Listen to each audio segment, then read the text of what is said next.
अभिरामं रणरङ्गधीरं राजीवनेत्रं रघुवंशनाथं कारुण्यरूपं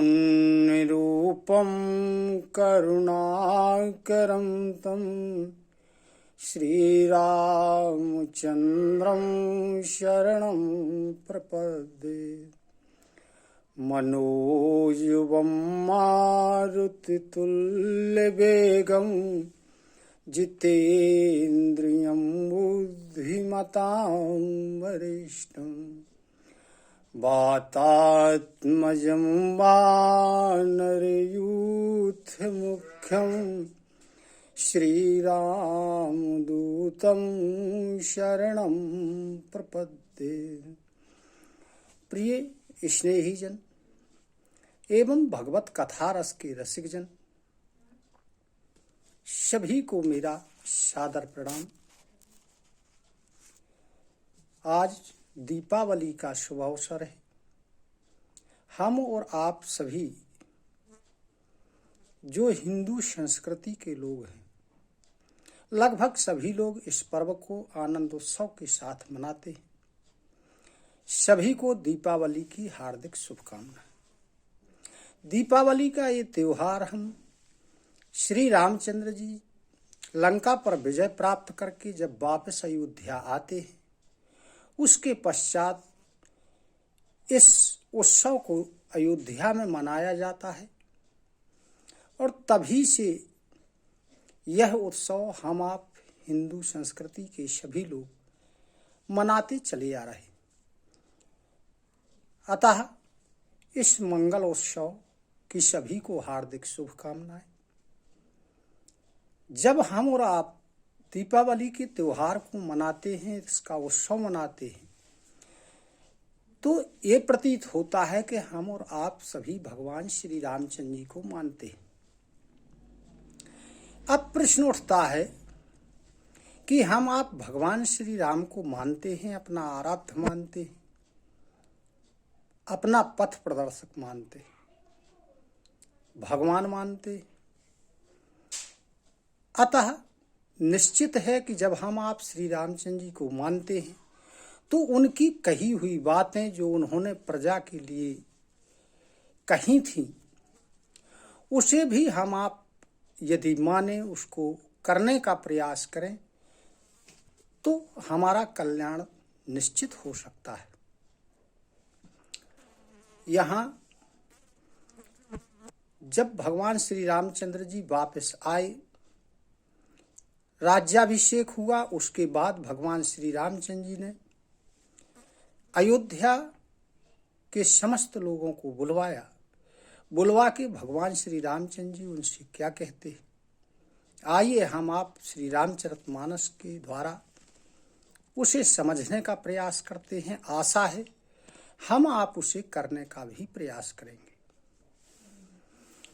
यहाँ गोस्वामी तुलसीदास जी लिखते हैं कि एक बार रघुनाथ बुलाए, गुरुध्वज पुरवा शीश आए।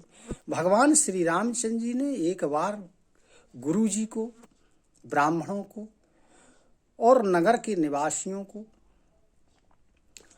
सभी को बुलवाया। तब गुरु, ब्राह्मण और सज्जन लोग, सभी लोग वहां पधारे और आज्ञा प्राप्त करके अपने अपने आसन पर विराजमान हुए यथायुग।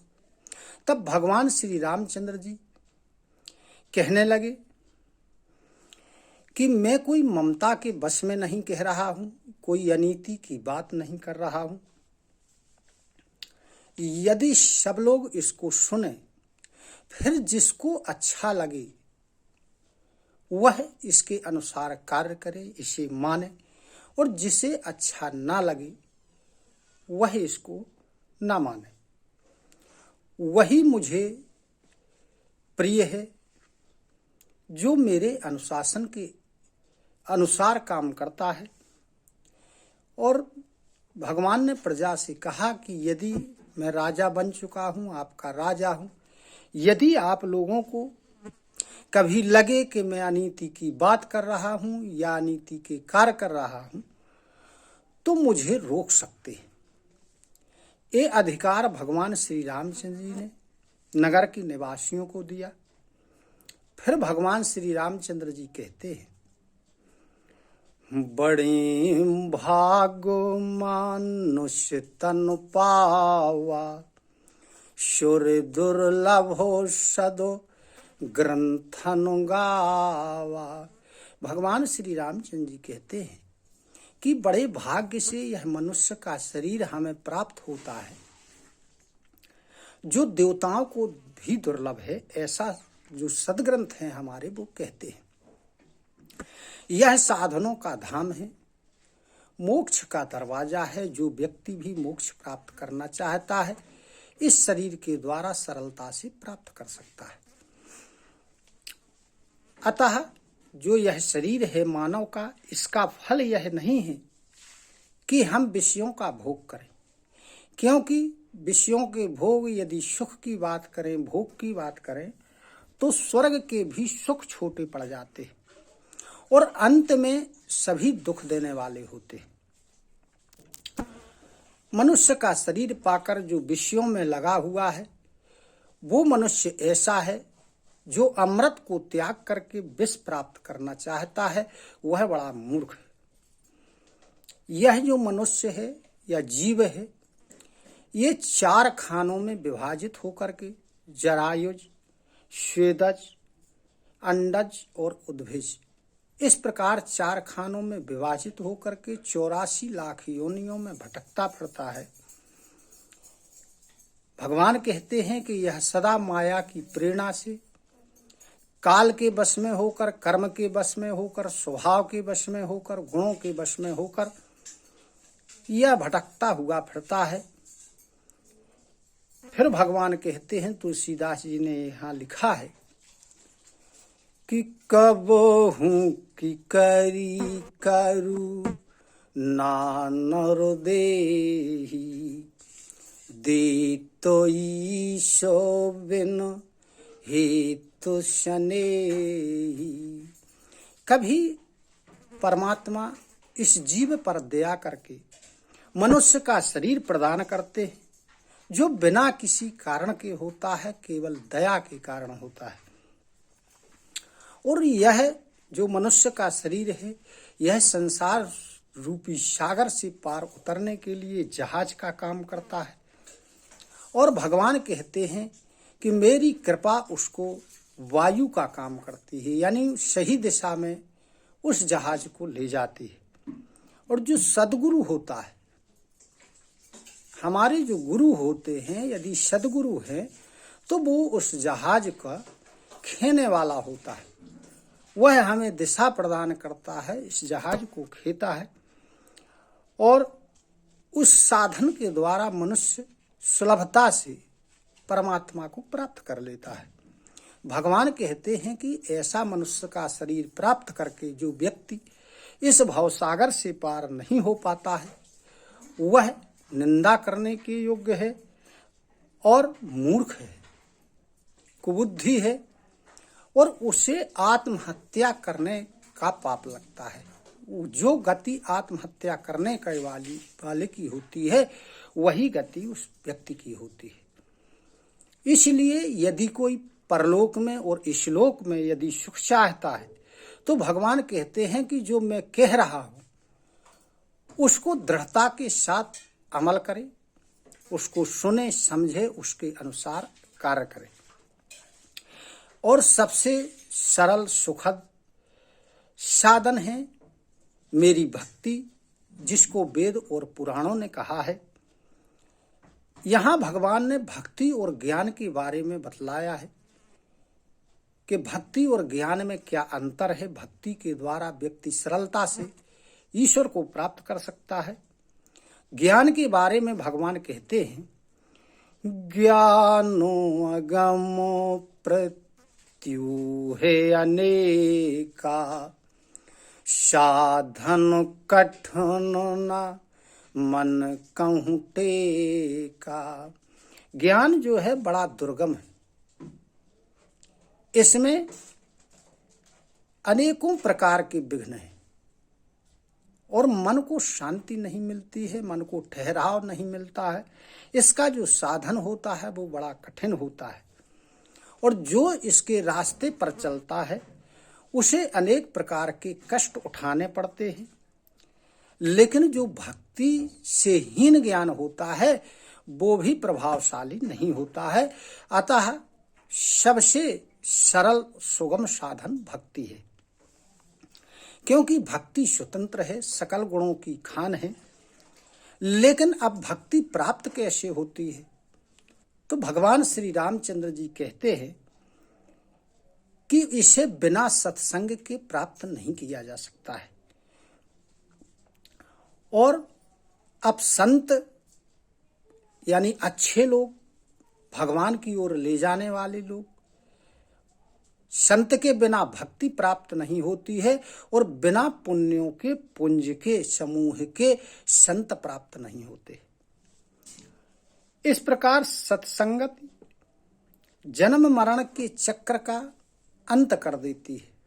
जो इस जन्म मृत्यु के चक्कर में हम लोग स्वेदड़, अन्नत पिंजर, जरायुज, उद्भिज आदि चारों खानों में 84 लाख योनियों में जीव भटकता है। भगवान श्री रामचंद्र जी नगरवासियों से कहते हैं, पुण्य को जगो महु नहीं दूजा, मन क्रम बचनो विप्र पद पूजा। कहते हैं कि सबसे बड़ा पुण्य है कि जो मन, वचन और कर्म से ब्राह्मणों के चरणों का सेवक हो। उसी के ऊपर जो ब्राह्मणों का सेवक होता है, उसके चरणों की वंदना करने वाला होता है, उसी के ऊपर देवता भी प्रसन्न रहते हैं। जो कपट को त्याग करके ब्राह्मणों की सेवा करता है। भगवान कहते हैं, अब मैं सभी को एक गुप्त मत बतलाता हूं, अपनी गुप्त बात बतलाता हूं